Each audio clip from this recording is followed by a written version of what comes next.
Welcome to Women's Sports Weekly, where women's sports happen every day, but we talk about it once a week. I'm Carolyn. And I'm Danielle. Women's Sports Weekly is a podcast where we discuss the latest news, explore interesting stories, and share our love for women's sports. Follow us on Instagram, YouTube, and TikTok at WomensSportsWeeklyPod. Follow us and rate us on Spotify and Apple Podcasts. Send us an email at WomensSportsWeeklyPod@gmail.com, and we may feature your email on our Listeners Experience Zone, The Les. Happy birthday! Happy birthday to you! You are 34 years old. Yes, at the time that this episode releases, it will be my birthday. I will be on a work trip, but this weekend we got to celebrate a little bit and it was great. And the following week we will be on vacation. So I just need to get through my actual birthday week and it will be great. Yeah, you've got a lot going on right now. But we did get to celebrate your birthday weekend. Friday, I got to make you dinner, which is a rare occurrence. But Danielle had to go into the office for work, which she usually doesn't do, and I had off from work.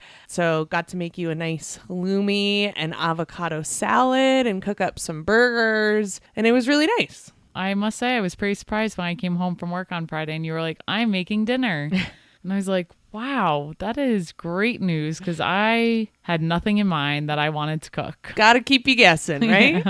Yeah, maybe that was what I get for the dinner you said way back when that you were going to make me, like last basketball season. But when we had our bet? Yeah. Okay, you still owe me a TikTok dance, so...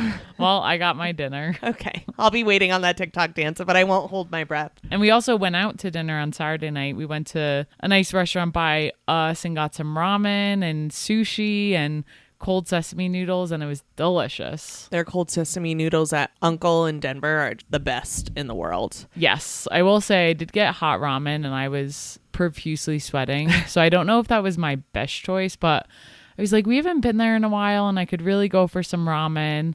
I was sweating hard, so I did not finish it, but it was still delicious. And it was spicy on top of it. Yeah, I was choking. You were like, are you okay? But we also got to go for a hike on Saturday during the day with some run club friends. It was along the water. Got to get in the water, which is my favorite thing. Time with friends. It was really wonderful. It was awesome. Our run club friends were talking about it during the week. They're like, we should go for a hike Saturday. I was like, I don't know if I'm going to be able to make it. I have to do my long run on Saturday, but I have FOMO, so I made it work and got to do it all, and it was great. The FOMO is high for you. It is. We were even talking about it on Saturday. It's very rare that so many people are around on a weekend in the summer. So the fact that we got a pretty decent group together to go, I was like, I don't want to miss that. That's going to be so fun. And yeah, we got to go in the river. There were a ton of people fishing along the river. We went in for a little bit and we're hanging out. The fishers probably loved us swimming. Oh, especially us sending the dogs down to the river near where they were fishing. I'm sure that was great for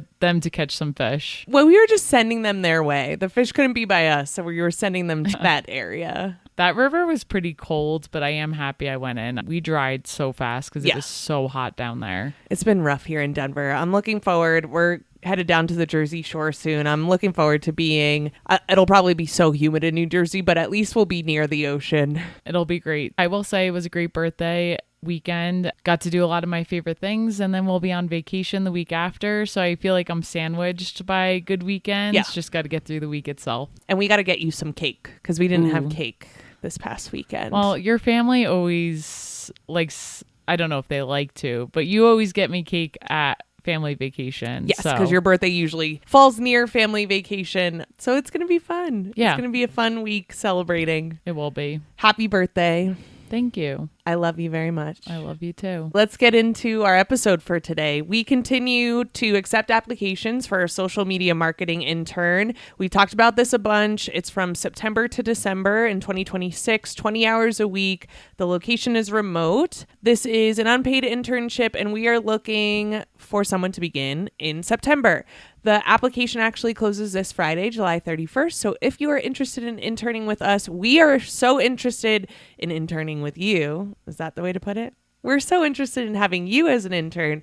So please submit your application by July 31st, this Friday. Okay, let's get into our highlight reel for the week. Let's start with Athletes Unlimited Softball League. The championship was this past weekend. It was the Utah Talons versus the Chicago Bandits. And the Utah Talons won the first game on Saturday, 2-1. Utah pitcher Georgina Korick, who is a right-hander, pitched a 4-hitter in this 2-1 win. And then they go into Sunday. And on Sunday, the Utah Talons won the second game 6-1. This is the Utah Talons' second straight Athletes Unlimited Softball League championship. And last year, they also played the Chicago Bandits and they also swept them. So 2 very similar years, and the Talons are on top. Montana Fouts pitched the complete game for the Talons in this 6-1 win, and she was also named Athletes Unlimited Softball League Pitcher of the Year. Athletes Unlimited Softball League is a shorter season, but they are done, and the Utah Talons are your 2026 champions. All right, let's switch over to the Women's Tennis Association. Unfortunately, this is not great news, but something we feared would be coming more, and they are introducing a one-off mandatory gene testing for all players, which is a requirement to compete at the 2028 Los Angeles Olympics. I just can't believe we're having this conversation. We're going to continue to have this conversation, but we want to keep everyone updated on the policies and what's happening in women's leagues. I think it's important to talk about, even though it's really sad. This new policy makes the WTA in line with the eligibility policy introduced by the IOC, the International Olympic Committee, in March, to align with President Trump's executive order on sports ahead of the 2028 games. For this WTA testing, the players will be tested for the SRY gene, a segment of DNA typically found on the Y chromosome that initiates male sex development in utero. We've talked about this SRY gene before in episode 116. You can listen to that episode to find out all the issues with this SRY gene. And if you don't listen to the episode, the biggest takeaway is that the person who created it said that it should not be used to test gender. So we've had this conversation before, but the most frustrating part about this is if you have a freak athlete who's a male, like an amazing athlete, they don't get tested for shit. They're just this great person. They're honored as this amazing, they have biological differences. Athlete. Yeah, there's differences. That's part of the human makeup. Everyone is different. And for women that we are quote unquote protecting, as people like to say, we are not. We're just making lives hell doing these mandatory gene screenings that, like you said, aren't even the best way to determine sex or whatever they're looking for. It's honestly just going to make people's lives hell. It's going to exclude athletes who may not even know they have this gene, which is going to be really traumatic for them to find out that they either do or do not have the gene, whatever it is that makes them ineligible. And I just wish we could have some more nuanced conversations about this and what the actual impact is, because if we're trying to protect women, whatever that means in quotations, we have some great ideas on how to do that, and they do not involve testing individuals. So it's just really, really unfortunate. Yeah. In more transphobic news, we also know that Sophie Cunningham in the WNBA is exactly who we think she is. I don't want to spend too much time on this, but she made some comments that you should read the article because what she says hardly makes sense. And then she talks about how she feels comfortable talking about this, but doesn't actually say anything to back it up. But she was quoted saying that she wants to protect young girls in a locker room and young girls in sports who shouldn't have to go against biological men. There's more to that as well. She said what she said. I have never liked Sophie Cunningham. I think that Sophie Cunningham, and this is my thoughts and my thoughts only, looks for an avenue to make money for herself. She looks for avenues to get clicks and to get clout, and this is no different to me. She's seen an avenue where she can potentially make money, where she can potentially get more followers, and she is doing that in a way that hurts other people, and she doesn't seem to care.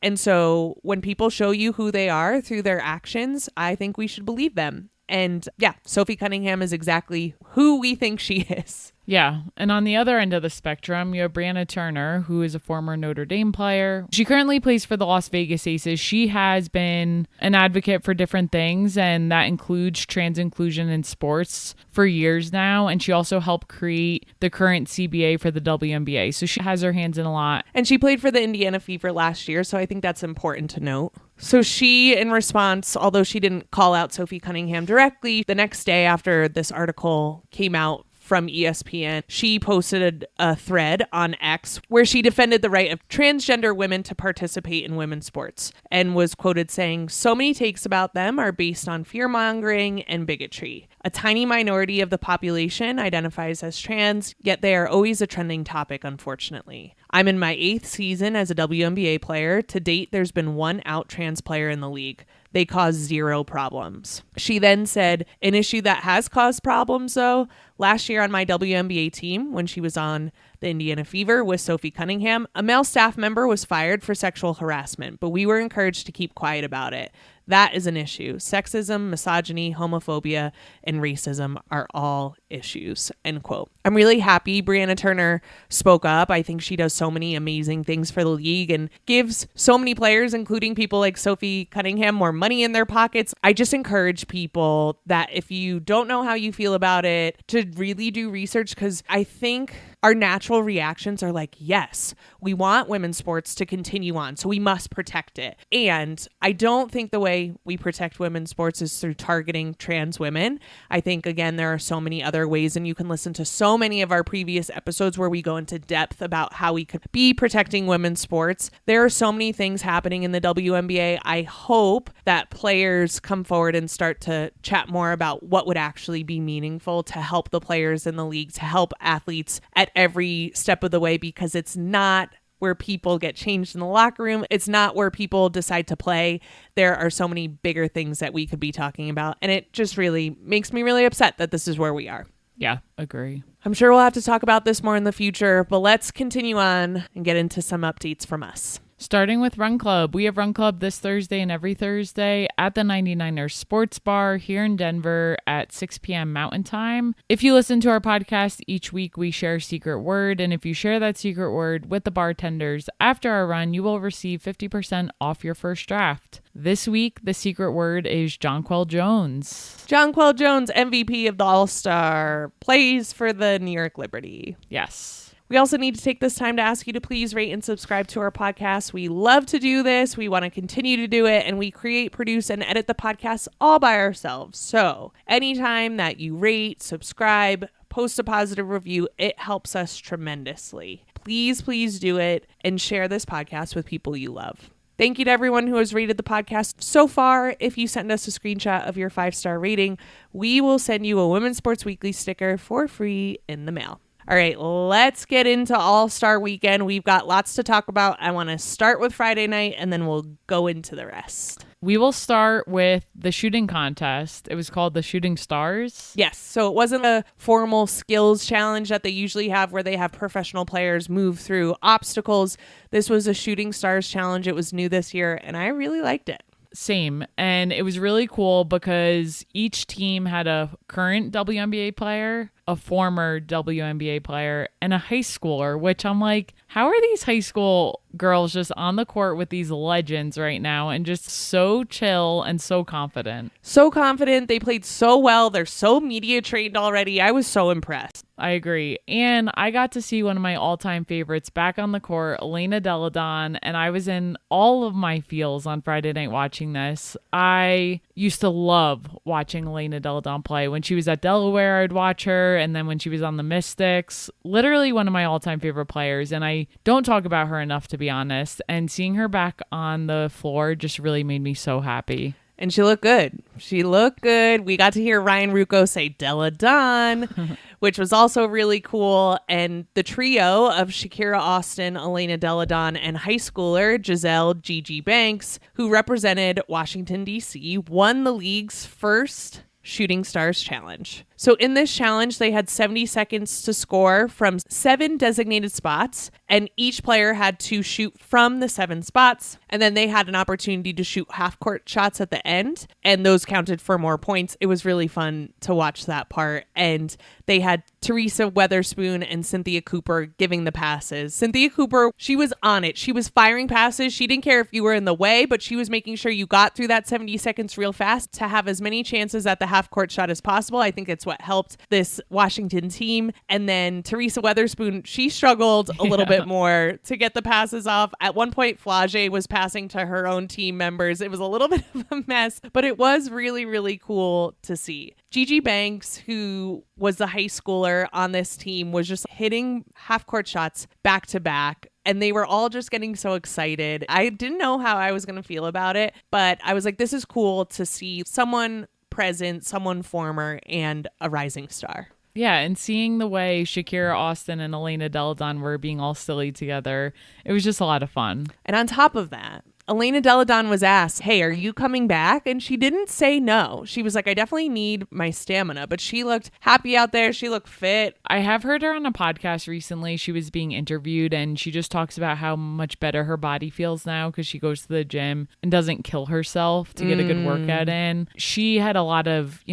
back issues and struggled with a lot of injuries at the end of her career. So after hearing that, if I hadn't heard that podcast interview recently, I think I'd be a little more optimistic. I just don't see it happening. I know. I just feel like she's got more to give, right? I just feel like she could come back into the league and make a difference. Oh, I absolutely agree. And that would literally make my life. But her and her wife have gotten into different business things over the years, and she just said she is having a lot of fun in retirement and doing all these other things. As much as I want it to happen, I just don't see it actually happening. And we know that she's involved with the Washington Mystics on the management side, but it was really cool to see her back out there. Yeah, and just so happy. I really enjoyed that. And so Kathy Engelbert was there, WNBA commissioner, and we're watching her give out the award. And I'm like, Danielle, we met Kathy in that dress. Yeah, I was like, that dress looks familiar. So way back when Denver was making a bid for a WNBA team, I finagled my way into getting into some kind of networking event where Kathy Engelbert was, where they were trying to pitch her on Denver. And we got to meet her and we took a picture with her and she was in the exact same dress. And I'm like, Kathy, we know you're getting paid. You're getting paid. What, she's not allowed to wear the same dress twice? Uh-oh. I don't like where this is going. No, she's not. You're not allowed to. No. I don't agree. You don't agree? No. You think it's a dress you should keep bringing back? I want to see Kathy in a suit more is what I really want. I want to see her Does she want to be in a suit more? I don't know, but that's just, if I was her stylist, I'd be putting her in a suit more. I'd be getting her seasonal color tested. She loves a dress. She does love a dress, and she got booed again, and it's just starting to get sad. I know. Not that I think she doesn't deserve it, but it just makes me cringe real hard when people are booing, and I just kind of feel bad. I know. We're not defending her, but it just is hard to see a human. It's hard to watch. It is. It is. But anyway, same dress, and I'm like, Kathy, come on, let's get it together. But maybe she's like, my time is ending here. Yeah. I'm just doing whatever I need to do. And I'm sorry. I don't think she cares that you and me remembered the dress she wore when she came to Denver and that she's wearing it again. No, she does not. She's doing great. All right, let's get into the 3-point competition. So I was nervous about this 3-point competition. I was specifically nervous about Natisha Heidemann, Bridget Carlton, and Azzi Fudd because I saw on the StudBudz stream that they were out until 3 or 4 a.m. the night before. And I was like, how are they going to pull it together for this 3-point competition? Yeah, this weekend is not serious for these players. It is a party. An actual party all weekend.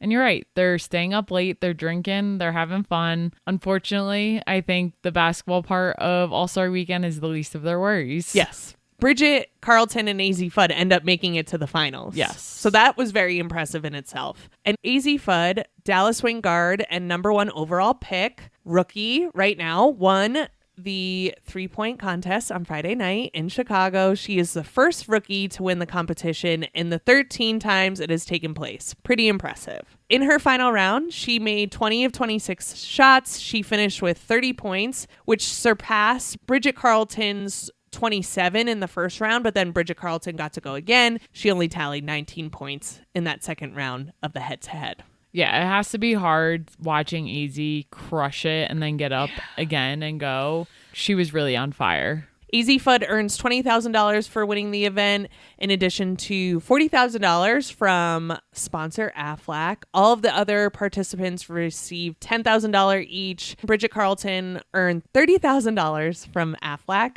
And third place finisher Ryan Howard gets an additional $15,000. So they do get paid for this. That's awesome. Which we love. And I do think the 3-point competition is a great one as well. Super interesting, super fun. I love that everyone was on the sidelines, just practically on the court. And I'm like, wow, to have like all of your colleagues around you like that, just watching you do your thing has to be cool. And also is a ton of pressure when you're hungover. Yeah. All right, let's get into the actual All-Star game, which happened this past Saturday. Yes, so Team Spoon ended up beating Team Coop 129-122. As you can imagine, not much defense was being played in this game. Not at all. Asia Wilson blocked Angel Reese and didn't mean to, and then apologized for it. Like, apologize for playing defense. Literally in the press conference, she's like, I literally never tried to do that. I tried to get out of the way. I'm so sorry. She's like, I don't block people in all-star games. Asia Wilson was just kind of prancing up and down the court. With her hair down, just having a grand old time. Oh, man. The All-Star game was played in front of a record crowd of 19,783 people at the United Center. For Team Spoon, Jonquel Jones had 22 points, 13 rebounds, and 8 assists. She was named All-Star MVP. She is the first player to win the league, WNBA Finals, Commissioner's Cup, and All-Star MVP awards. She's gotten them all, which is really impressive. That really is. Dom Malonga for Team Coop, she did throw down a dunk, which was really, really fun. She just makes the dunk look so